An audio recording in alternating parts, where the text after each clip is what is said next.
What's going on, guys? I'm SimpleSimon, and in today's video we're going for a bit of a drive out to a place called Starboard Games, I believe they're called. So they're a retro video game store. They've been on my radar for quite some time. I often see their ads come up on Instagram and things like that, but I'm meaning to get out there, but it's quite a drive away. It's out in Melton, I think. So that's where we're going today, but I'm going to be accompanied today by a buddy of mine, so I'm going to head over and pick him up first, and then we're going to go check out Starboard Games. Let's do this.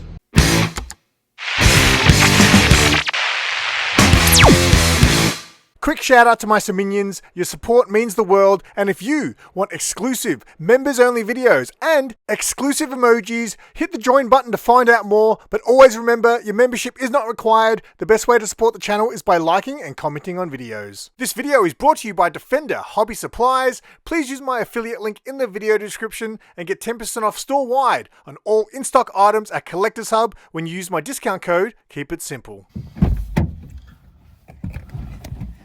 Hey, the SIMPLEVERSE. That's right, you just stepped right into it. How about that? It's Sean from ZARZ Collectables and Comics coming with me once again. Have you been to Starboard before? Yes, once. How a long? long time ago. A long time ago? Okay. No, well, when it first opened. Okay, like, cool. Within the first few weeks. I get their posts, so they've gotten a lot more stuff since I've originally been there. Okay, wicked. Well, that's where we're going. Let's check it out. Alright, so it was a beautiful day out in sunny Melton, and this video has been a long time coming. I've been meaning to come to this store for quite some time, and now is the time. So let's check it out. Lead the way, Sean. And the first thing I noticed when we walked into this shop was, look how long these aisles are. This shop was about 3 or 4 times bigger than I expected it to be, and man, there was a lot of stuff to look at. So let's play a game. Let me know in the comments what your favorite retro video game is, but the kicker is, you can only name a game that you see in this video. I doubt anyone's going to play, but if anyone does play, I will not only heart your comment, I'll also thumbs up your comment. I never do that. I always only heart people's comments. Some YouTubers do both, but I only do hearts because I already love your comment. Why do I need to give it a thumbs up too? It's like downgrading you from the heart. But if you can name a game that you see in this video that's one of your favorite retro games of all time, a heart and thumbs up is on the line. A double whammy.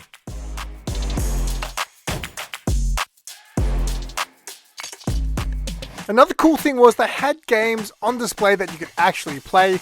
I remember back in the day, you could play video games at all kinds of places. I remember going to Maya back in the day when I was a kid, and they'd have consoles out or even PC games out, and you could just play the demos. You don't really see that stuff that much these days. It's kind of tragic.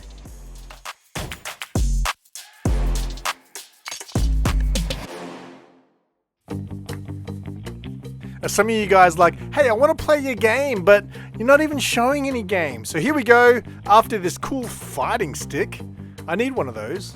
All right, let's spot your favorite game. Who remembers the original Nintendo? Now, there's actually 2 original Nintendo games I'm kind of after.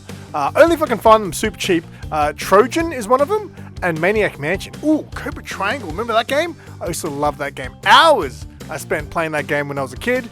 Punch Out, many hours playing that too. Now, I could never get to Mike Tyson in that game, but if you used the code, you could play against Mike Tyson, and I could beat Mike Tyson. I just couldn't beat all the guys to get to Mike Tyson. I actually really enjoy scanning through retro games now because I see so many that I completely forgot existed until I've seen them again 30 years later. I spent a lot of my life killing brain cells, so my memory's not the best. Now, I never had a silver PS2, but I did have a silver controller for my PS2. Oh, look at all these Game Boys. I never had a Game Boy as a kid. All the kids had Game Boys. I had a Game Gear. I was like the only kid in school that had a Game Gear, and when I go to Japan, I wouldn't mind seeing if I can get my hands on another Game Gear, so I can officially become #RetroGamesGuy.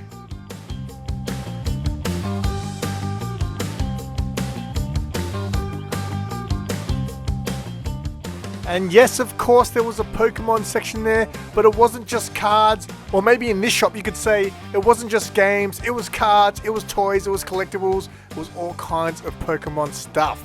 Now, I didn't know Sean was into Pokemon, but while I was filming all this, he was out hanging out with his favorite Pokemon. Quick, guess who it is? There you go. Jigglypuff? Is that a Jigglypuff?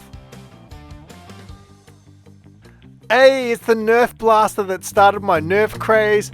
My one looks completely different now because I sent mine off to Jin's Customs and got it customized.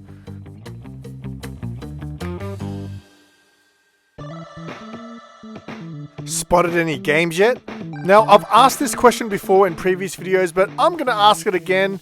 How far back do you have to go? How many generations of consoles do you have to go back to consider a game retro? Whoa, I spotted something. Little aliens figure. You know, for a cute chibi figure, that's pretty brutal. They actually had quite a bit of cool aliens collectibles, like this cool collector's edition of Aliens vs Predator. I remember that game, it wasn't great.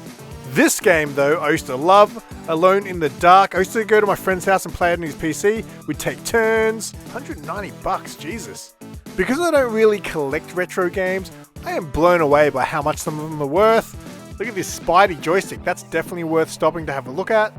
And so was this $350 colouring book. Oh my god, I might have had that back in the 90s when I was a kid. I was a huge Sonic fan.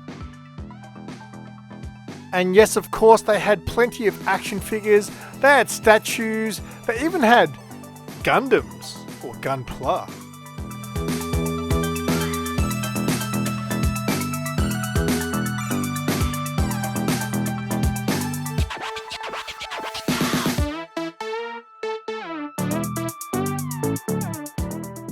Check it out, they even had an AVP2 Predalien statue. Is that a Predalien? Something I definitely wasn't expecting to see was loose figures. They had loose figures packaged. That's crazy. I love it. So I was pretty impressed with this store so far, and we're only halfway through this tour. And there's still so much more to see. So many surprises still coming up.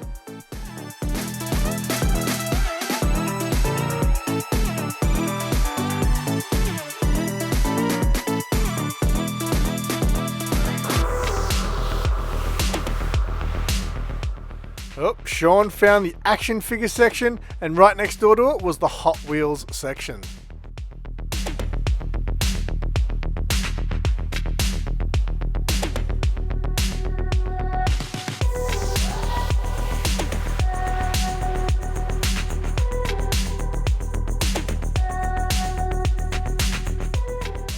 Now they had this homemade looking arcade cabinet here, which cost $1, and Sean put $1 in and it didn't give him a credit. He didn't want to kick up a stink though because it was only $1, but the game kept rubbing it in his face and saying insert coin, even though he already did. Cop that, Sean. I'm just joking, I love Sean. There's the Ryu amiibo that I've been looking for so long. I didn't buy it though because yeah, I didn't have a lot of money on this day. Because if I did, I would have bought this. This cabinet here had some nice Kotobukiya statues. That Electra one you don't see very often actually. I don't remember seeing that one too often. I don't really buy Kotobukiya statues anymore. They're just a bit too expensive. I'd love to have them all, but yeah, I'm happy with the ones I got.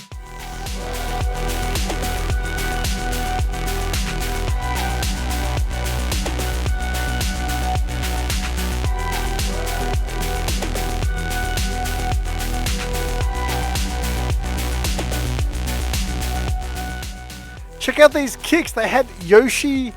Are they dunks? Are they dunks? Let me know if I'm a hashtag shoe guy. But they're pretty cool. I keep seeing these older Street Fighter figures around everywhere these days, and I'm like, oh, I collect the current ones. There's no point in me buying the older ones. But some of them are pretty cool. Look at that. They've even got old Simpsons cups there. Some tech decks. Who doesn't love a good tech deck? I'm surprised I didn't see some of the Sonic tech decks there. This toy right here, I bought one of these and sent it to my friend Sanimation in the Netherlands. And check it out, they had vintage toys. Vintage Motu, vintage Turtles. They had Dick Tracy, is that Dick Tracy? That Hordak seen better days, but I wasn't expecting to see vintage toys at this place. We just kept finding surprises the further we dug. You got some of the old Artist Alley DC collectibles there. You got some Sailor Moon, of course you've got some Sailor Moon. Every popular franchise had some sort of representation here.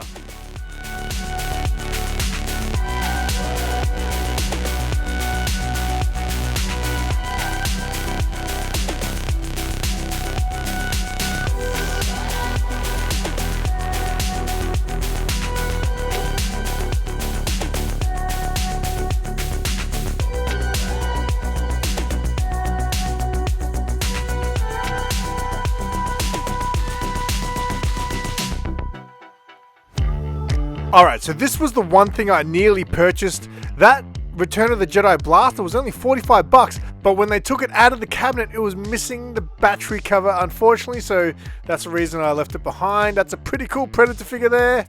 Oh, that Chewbacca, whatever that was suffocating in that bag there. Alright, so then we found this section that had magazines and manga and comic books, and I don't want to say I'm criticizing, it's more of an observation, but I feel like I do have to speak out on this. A lot of people who watch my shop tours often will start, knocking the store and saying, oh, that store is so overpriced and all this and that. I can't speak on a lot of those comments, but I do know my comic books, and these comic book prices were outrageous. I don't know who was pricing them, but like, this is not a $40 book. That's like a $5, $10 book all day. Most of these books are $5, $10, $2 bin books, some of them. And yeah, I mean, like I said, I don't want to knock them because like Mark always says, you got to run your business the way you see fit. But I can't see them selling comic books ever unless they mark down these prices and just price them to sell. Because yeah, there were some high prices on some of those books. And if anyone from the shop happens to see this video, I hope they don't get offended by that. It's just, it's just my opinion. I can't imagine it would be easy running a store when you sell all of this stuff and none of it has a regular retail price. It's all old, it's all vintage. You can really market for whatever you want. As the saying goes, something is worth what someone is willing to pay. Oh, and if you need like accessories for your old consoles, these guys got you covered. Or if you need old consoles, these guys also have you covered. There's the Mega Drive 2, it stabs me so deep every time I see that console. And as we're about to wrap up the shop tour, I do recommend if you're ever out in Melton, it's definitely worth stopping into Starboard Games. They've become like iconic, I think, especially on social media, and they've definitely got plenty of stuff. You'll spend heaps of time looking in the shop. Alright, that was Starboard Games. When was the last time you came in, you said? When they first opened? When it first opened, so it'd probably be about, I think, two and a half years ago. Okay, 2.5 years. But it's always been the same shop, they've never moved? Yeah, same location. Okay.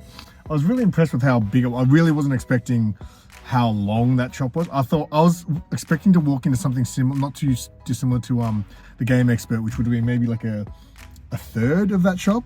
You mean Game Experts? The Game Experts, yeah. You said Expo. No, I said Experts, didn't I? I thought you said Expo. All right, we'll see.